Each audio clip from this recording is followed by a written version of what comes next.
Welcome to Clientology, the art and science of client getting. In this podcast, we're going to discuss how you can attract, convert, and deliver. So, attract is how do you attract your dream clients while simultaneously repelling nightmare clients? And convert, we're converting those perfect prospects into dream clients. And lastly, under deliver, we're going to focus on topics around how do we deliver wow experiences. The theme throughout is how do we become more referable? How do we build referral programs and deliberately have systems that work to bring us a steady stream of perfect prospects and dream clients? Welcome to the show. Our guests are all experts in their field and they've agreed to share their insights with my audience. I hope you enjoy and I look forward to your comments and feedback. Hi, everyone. Welcome back. Today, I'm really excited. I am speaking with Bill Doerr, and we are going to be talking about networking. Welcome to the show, Bill. Jeff, thank you very much. Glad to be here. Now, the reason you and I are talking, first and foremost, I want to introduce my audience to you. Why don't you tell them what you do and who you do it for? And then I'd like to talk about your book, if that's okay. Sure.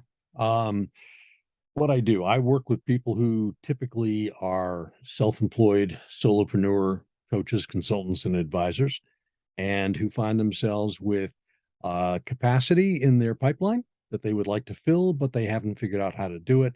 And they would like to adopt a quality rather than a quantity approach. So we help them learn how to connect through people to people who can best understand, value, desire, and afford their services. Excellent. And I think that's a very, very valuable topic. I see a lot of those solopreneurs or the lone wolves spending a lot of time, energy, and money doing ridiculous things or things that just don't have any outcome.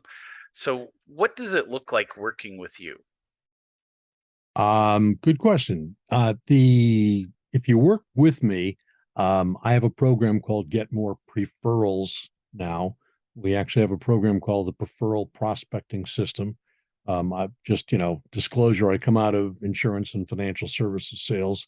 So one of the things that I've learned early on was that it doesn't matter how good you are, if you have an empty waiting room, you got problems.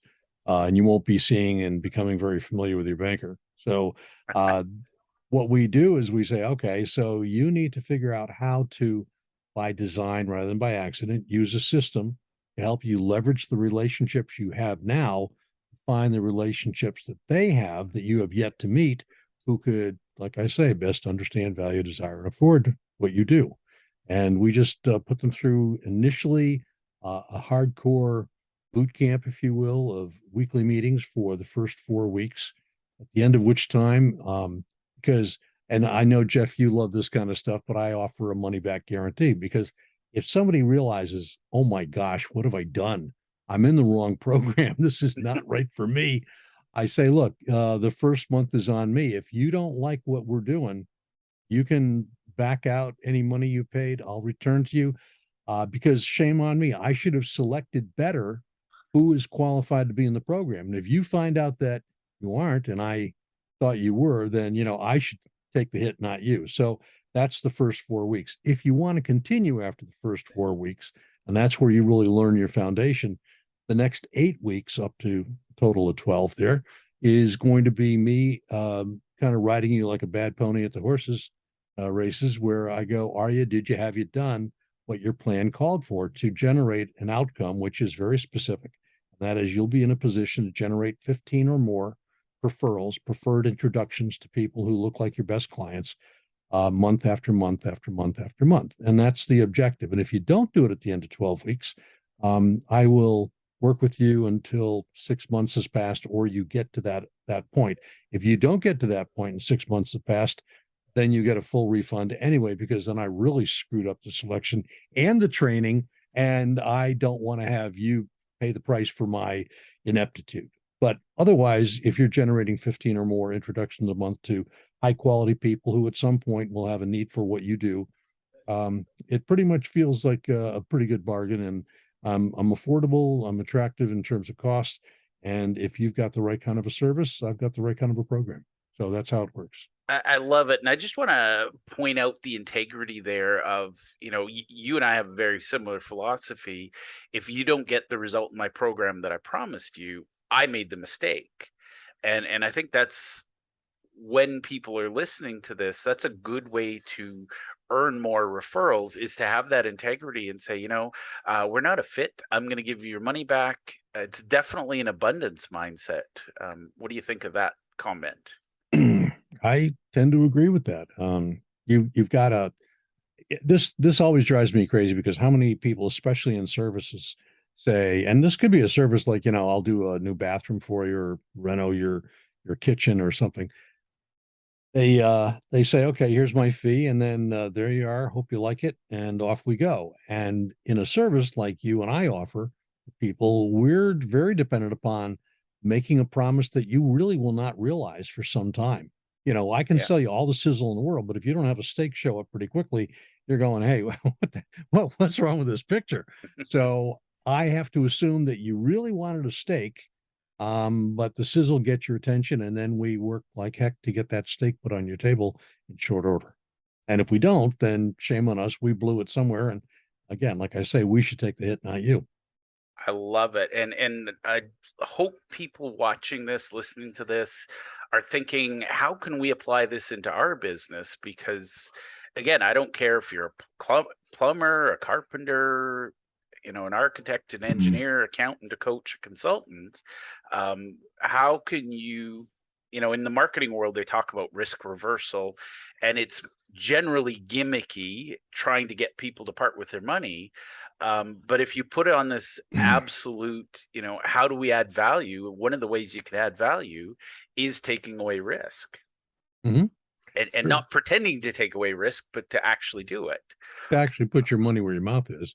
Now, There's yeah, I was going to say, if I can just throw one, sure. there's one little added element, and that is, when we've all heard risk reversal from a lot of people, and yeah, it might be an incentive to get somebody to pull the trigger and do a deal with you, but I really loved what I learned from Danny Iny at Miracy a few years ago when he said, the reason we offer that guarantee is not necessarily to get people to buy more likely, but because we need to put ourselves on notice that we have to be that good.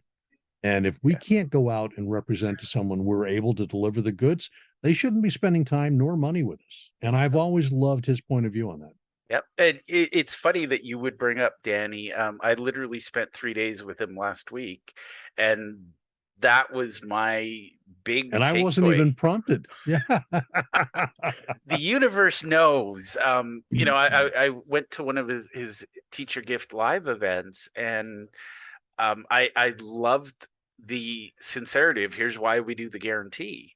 Mhm. And genuinely, if you're a professional and you say, I can help you with this, and it turns out, oops, I can't. I mean, wouldn't it be nice if, every business had this mindset of, well, I promised you, you go to a restaurant and they say, I promised you the best steak you've ever had. If it's not the best steak, we'll absorb the cost, Yeah. just And most of them do. But yeah. And that's what Danny's message was. He said it's more for us.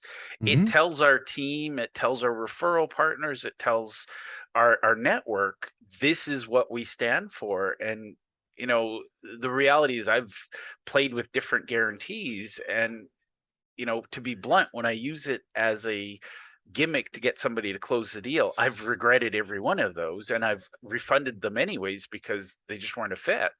Mhm. Whereas when you say it to your team, I'm going to be out money if we don't deliver.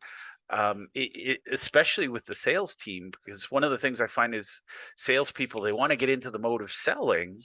It's like, no, no, no. Your job is to help people buy, not sell to them, but to make sure they're a fit. Mhm. And I'll tell you a side note, and then I have a couple of questions about referrals. I once taught a room full of insurance salespeople. The title of the presentation was Ethical Selling for Professionals. And I actually wrote the presentation for accountants, but for some reason I ended up with a room full of insurance guys. and they were taking notes, and I was like, man, I'm on fire today. I'm a genius. And 5 minutes left in the presentation, one guy in the front, he puts his hand up and he says, this is all great stuff. One thing you didn't point out, and I really need to ask before you're done, how do I fake sincerity? And I went, oh, Oh, crap. God. And Yeah. I pivoted quickly. I said, show of hands, who else here is waiting for that answer? And I'm not kidding, Bill. 100% of the room put up their hand. And I went, wow, am I in the wrong room? Wow. And I said, so just for the record, by definition, you can't fake sincerity. And Yeah. Good it was point. just, Good I was point. just amazed. And again, I think those are for the record, those people aren't watching the show, because they're not Mhm. looking at how do we build relationships. They're looking at, how do I run my funnel? How do I get cheap leads on, social media so that I can work through work the numbers and build the game. Now, a little birdie told me that they interviewed and they spoke to some of your contacts and some of your clients, and one of them actually had a 40-year relationship with you. Hmm. And I just like that to sink in for the audience that, we're not just paying lip service to building relationships and saying, it's a quick fix. That kind of relationship, I'm guessing you've changed careers or directions or Oh businesses or yeah, a lot of changes both on her part as well as mine, and different things we've all gone through. But um, I'm reminded when you bring that one up, and I know who it is, and there's some others that are pretty close to that too. Um, Shakti Gawain wrote a book called Living in the Light many years ago, kind of a little bit of a woo-woo book for new age people. But anyway, she had a line in there. She said, relationships will transform, but they will stay intact. The nature and the form of the relationship will definitely change. And I think you got to look at it that way. I mean, at one point you're a kid and your parents are the heroes of the world. And then at one point you might become the parent and they might become the kid as the life goes through its cycles.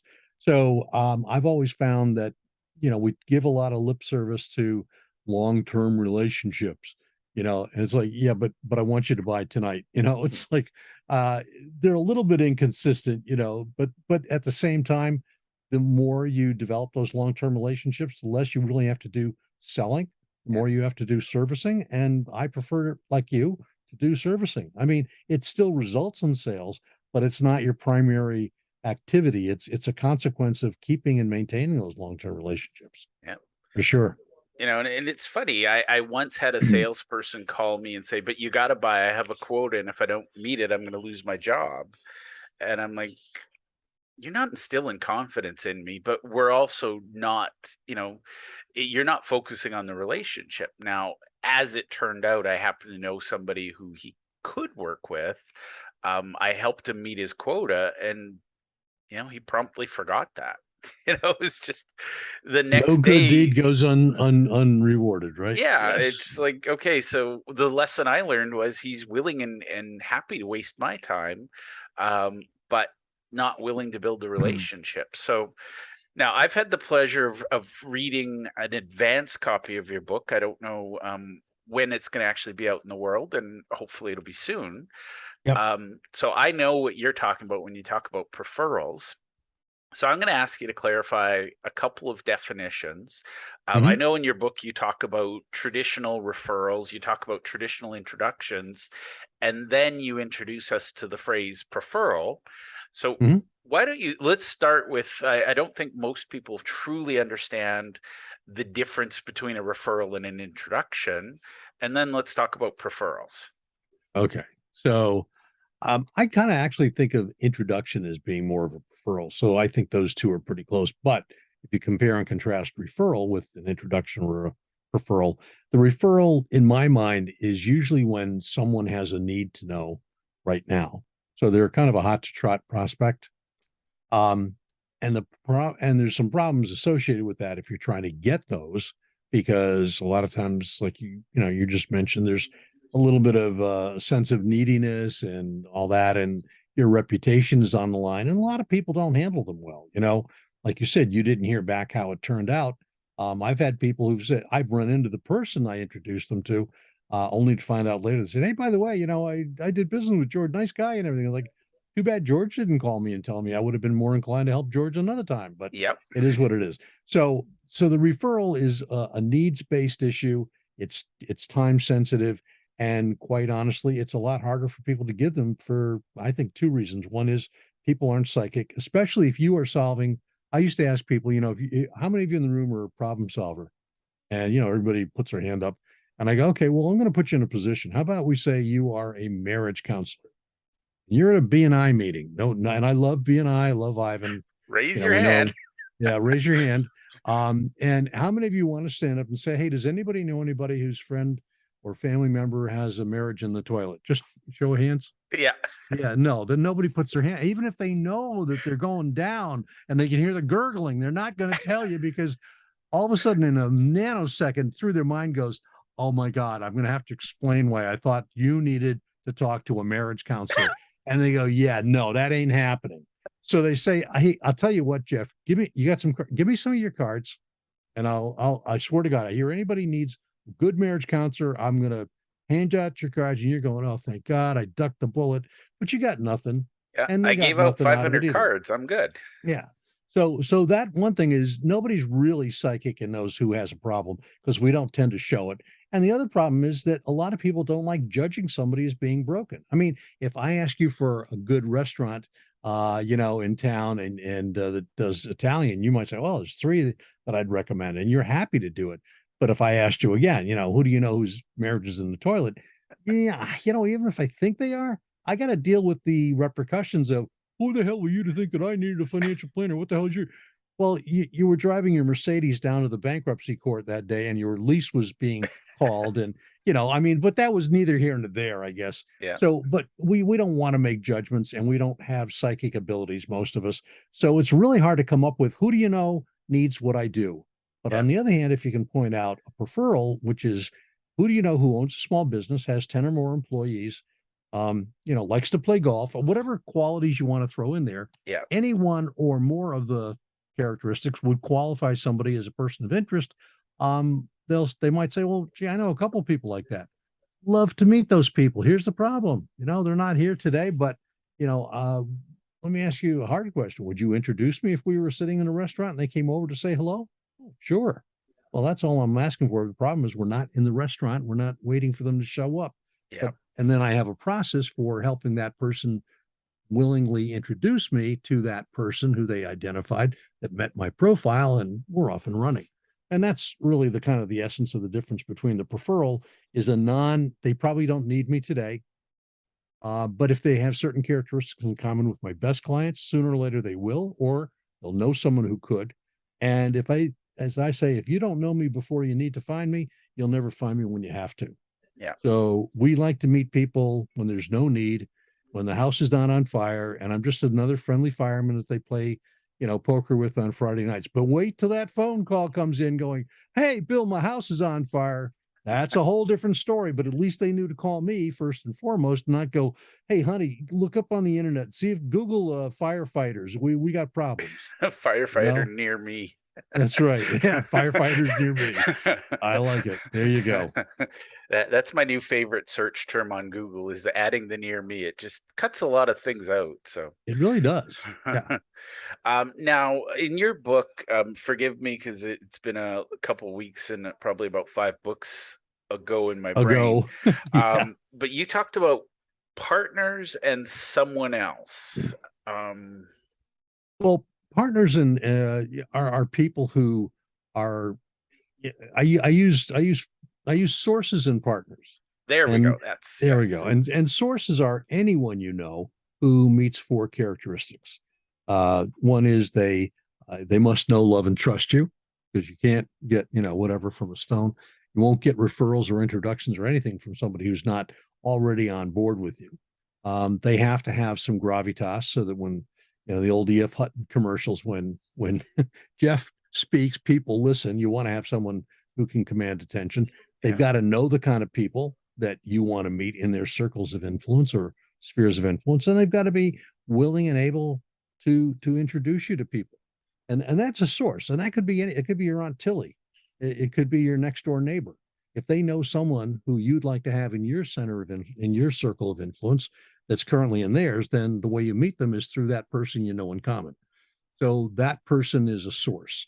Now, a source can add a few more characteristics, become a partner, and a partner is a source who is in business of some kind. So they understand that, I hate to say it, but I don't hate to say it, it's true. We eat what we kill if you're self-employed. Yep. So you have to go out and find your own food. It's not going to be sitting on a grocery shelf and you go down to the local Piggly Wiggly or something, right? You got to go out into the woods and find dinner tonight. So they've got to be in business. They've also got to have a non-competitive product or service that they offer. So you're not redundantly doing what you do.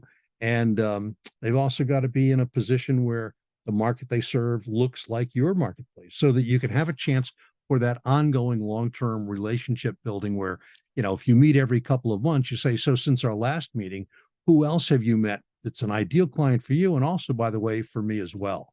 And that goes through those two things. Then the last quality is they've got to have what I call a fire in the belly. I don't want to pick on your age or anything here, my friend, but I'm older than you, but I can tell you there are a lot of people who, and God bless them, they're starting to check out at 50, 55.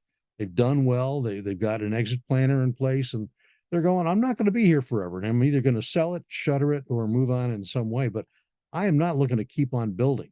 So if you've got somebody who's not hungry and they don't have a fire in the belly, that's probably not a person you want to pick as a partner. But if you get all the characteristics there, and you meet with them periodically and they're talking to people like you want to be talking to, you can leverage their influence and prestige to meet those people on a regular basis. And that's part of how you get those 15 or more new introductions to help add to or replenish the attrition you have from just natural aging of the ones you've already met in the past. I love it. And I think that there's a certain level of intentionality to it that for some reason people miss, and again, I really deeply respect Dr. Ivan Meisner. I really like the concept of BNI. Just some people don't execute it right. And I think that's truly, they come in with the mindset of, Bill, what are you going to give me? I paid my dues. You owe me an introduction. And it's like, no, that's not quite how it works. Now, the reason you and I are talking specifically today, now, we have a relationship and I've appreciated getting to know you.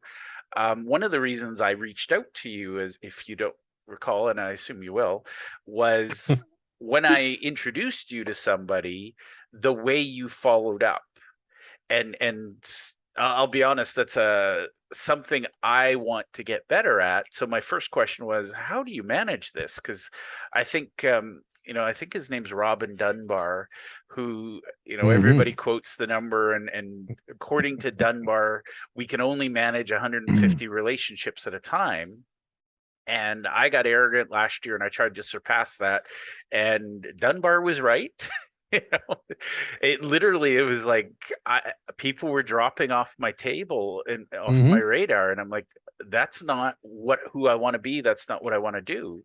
So if you don't mind, I'd like to hear a little bit about the system you use to make sure, because I know for you, first and foremost, you immediately acknowledge the introduction. I'd like to pick your brain and maybe share with people. Sure. We'll do a quick walkthrough of what happens. And sure. By the way, I sort of don't like to have to admit that Dunbar was right. Robin is I still have this picture of him I found in Wikipedia in the English countryside, because he's a social scientist from the UK. But he was the one who said that the size of your network reflects the size of your brain. And he showed how different groups, all the way up from small little rodents up to, people, have different size groups, and their brain sizes change as well. There are exceptions. I will say, without prejudice one way or the other, Bill Clinton is probably one of those people can handle more, but he is super, super systemized at doing it. And he's naturally gifted at connecting. He's like, I just met somebody last week up in Montreal there. I'd like to introduce you, and he'll do that. And he does it without trying to. Most of us have to have either supplementation tools, technology, whatever, right? Yeah. But the thing that I do is when I get introduced to somebody, I have some things that are built into kind of automate, semi-automate, because you have to put in names and change dates and all that. But it says, "Hey, I just heard about you from Jeff Bourgeois. Jeff spoke very highly of you.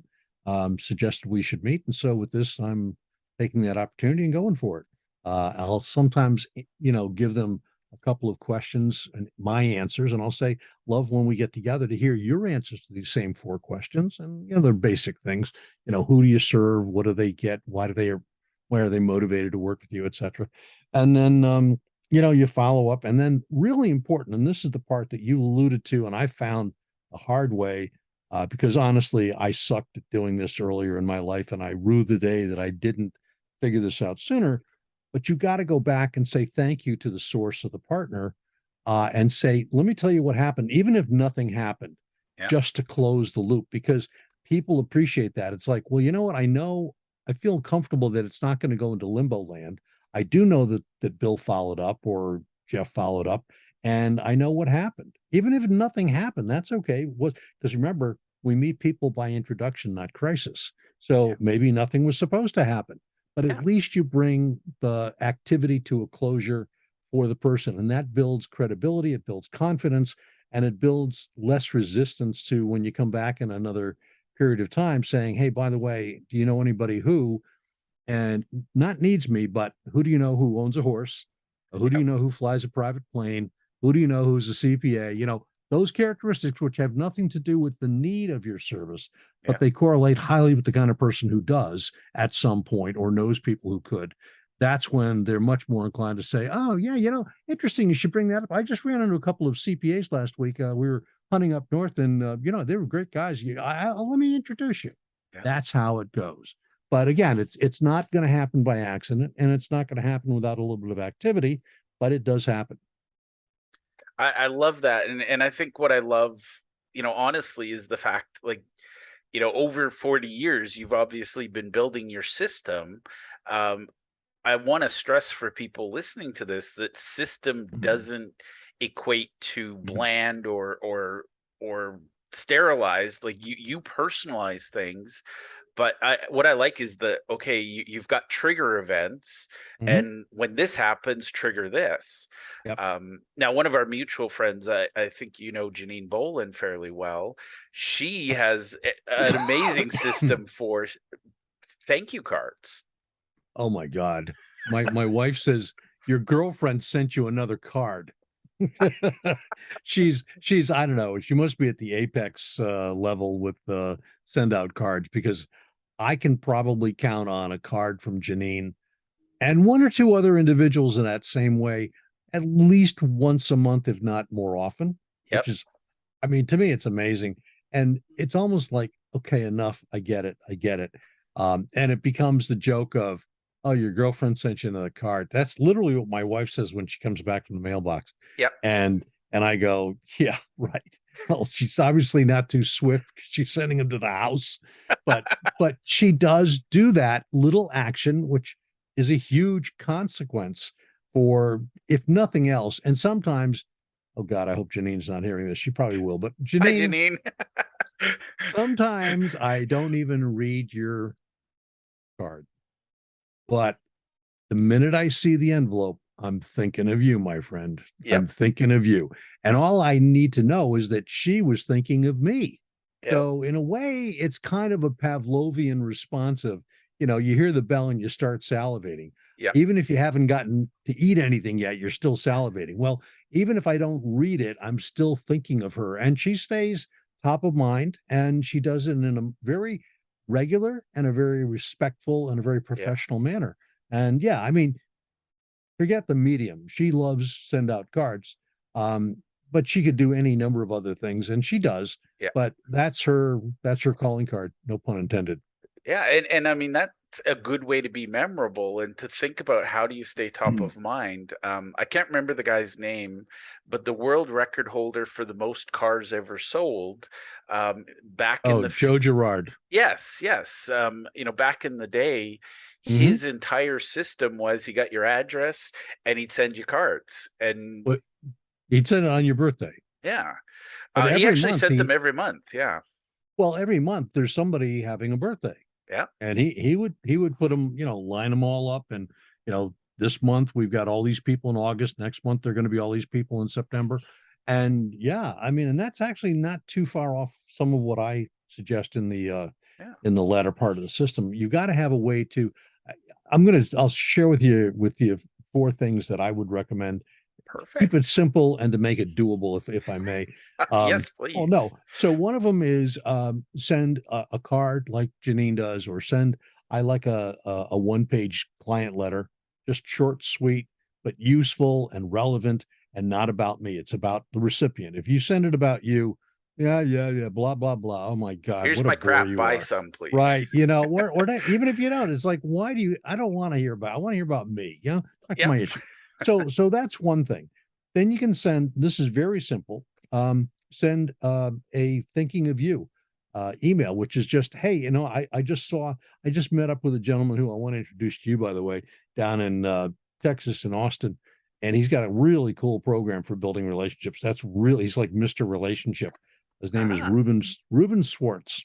And he has a company called Mimran, which is really cool. And any event, I sent him a note the other night, and I know that he's into relationships. So I saw this article that I was picking up from my Minute Memo service that I was going to use the next week, and it said, Magic Johnson said one of his best mentors in life ever said to him, pick your relationships and keep them close because they will be more valuable than anything else you have. So I sent this to him, and he goes, oh my God, that's so funny because I'm a Celtics fan and I'm on a plane, or I would have picked up the article that I was going to send you. He's on a plane, he's reading my email, and he sends it back on a Sunday night. But that little move, and I don't want to say it's a move because move means, oh, you yeah. manipulated it. No, I saw something and I said, oh, I'll bet you Ruben would enjoy this. Yeah. And Ruben did. And, as a result, Ruben and I have a growing relationship. I don't know how far it'll go. I hope it'll go a Yeah. long ways. But the point is, that's a number 2. So something where you send them a simple link to something that you saw that they would appreciate, says, I took the time and I was thinking of you. So that's move number 2. Yeah. Number 3, make some kind of an introduction for them to someone. So always be looking for someone who needs what they do and say, hey, by the way, I ran across somebody. I hope if you'd like, I'll be happy to introduce you. And then the last thing I'd suggest is every quarter, give them a phone call. I call it a Kits and Fill call. Keep in touch to stay in mind and get people to fall in love with you. And that call is simply to say, hey, Jeff, Doerr here. How you doing? I haven't talked to you in a while. Is everything good? Everything happening the way you want? Anything going on, not going on the way you like? Is there anyone I or someone in my network could be of service to you to help you with? It's not about selling anything that I offer. It's about jumping in to close the gap between where they are and where they want to be on something in their life or their business. And a lot of times they'll say, well, yeah. And by the way, that's how I come up with who do I make introductions to? Because I'll say, well, I happen to know this guy. He's up in Canada, but he's a CPA, cool guy. Would you like me to introduce you? Oh, yeah, that'd be great. Hey, Jeff, I got this guy I just talked to.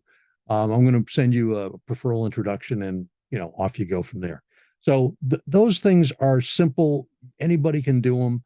Um, you know, I strongly urge people to look for those 4 opportunities, and I put them into a schedule. In fact, whatever month of the year you start, the first one is the client letter. The second month after that is the thinking of you. The third one is either make an introduction or send them a personal insight, and the fourth one is once a quarter, give them a phone call, say, how you doing?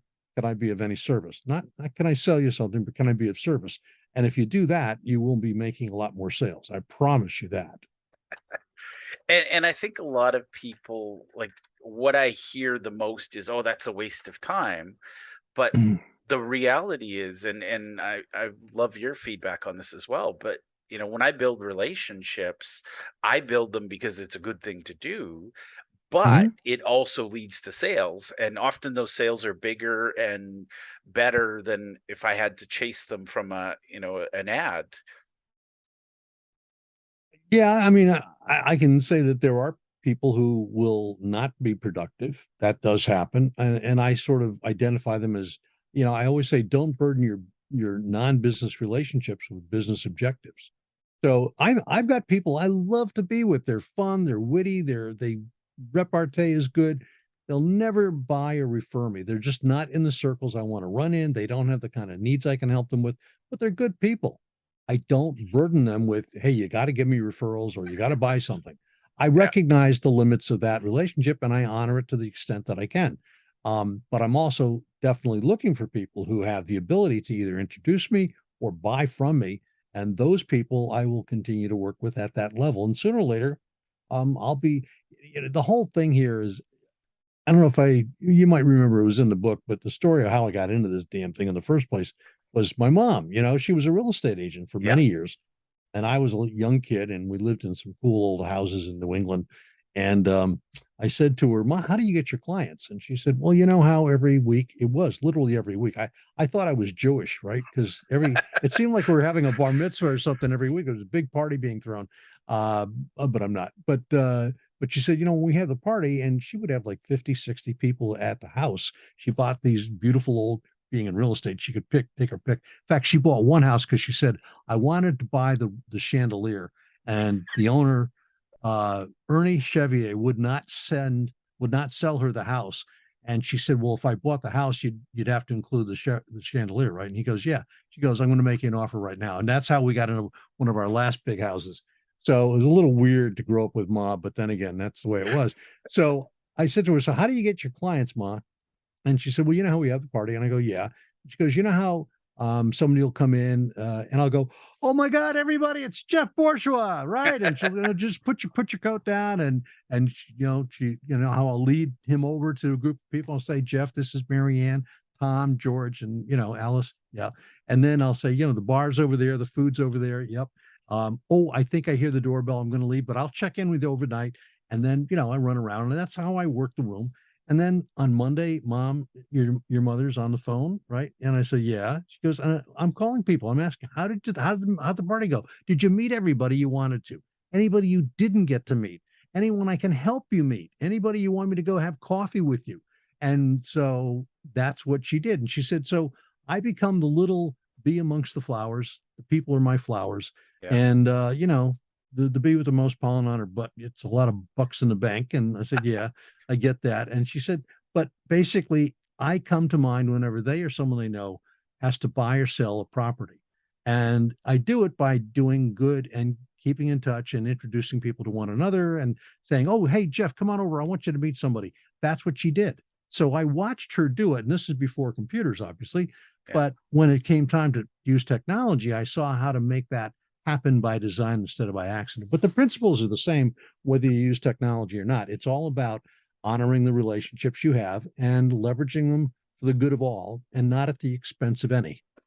I love that philosophy. And I think that sort of speaks to the heart of what you and I both do and how we Yeah. do it. So and I love the story about your mom. I think that was one of the the most memorable points in the book. It's just, a lot of people stop and think and they're getting ready to network, they're getting ready to do, and it's like Mhm.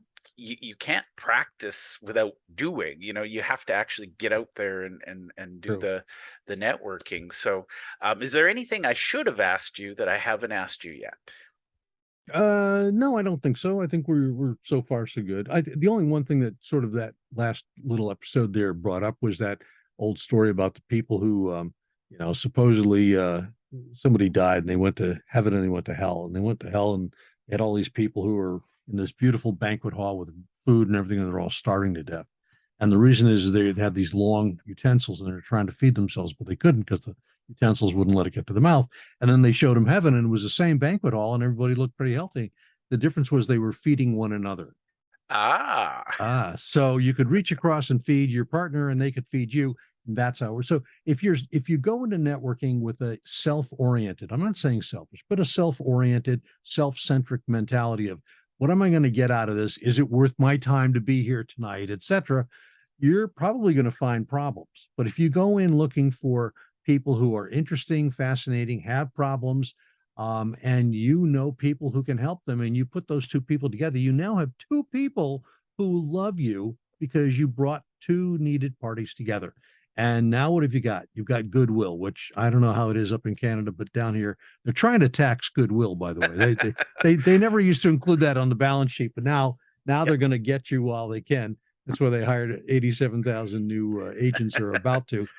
But goodwill is the basis on which we generate good things.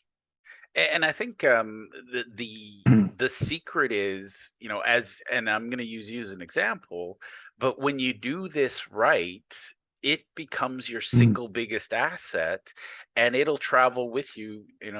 As we talked about Oh earlier, yeah, 40 years you've got relationships. Just imagine if you're filling up other people, you're feeding them over 40 years. I mean, that accumulates a lot of goodwill. or It karma. or karma, yeah. And Yeah, it becomes the greatest asset you have. And no matter what job you're in, no matter what role you're in, you own that asset outright. And nobody can take it away from you unless you decide to let it go. But it's an internal thing. You add value. So amen, amen.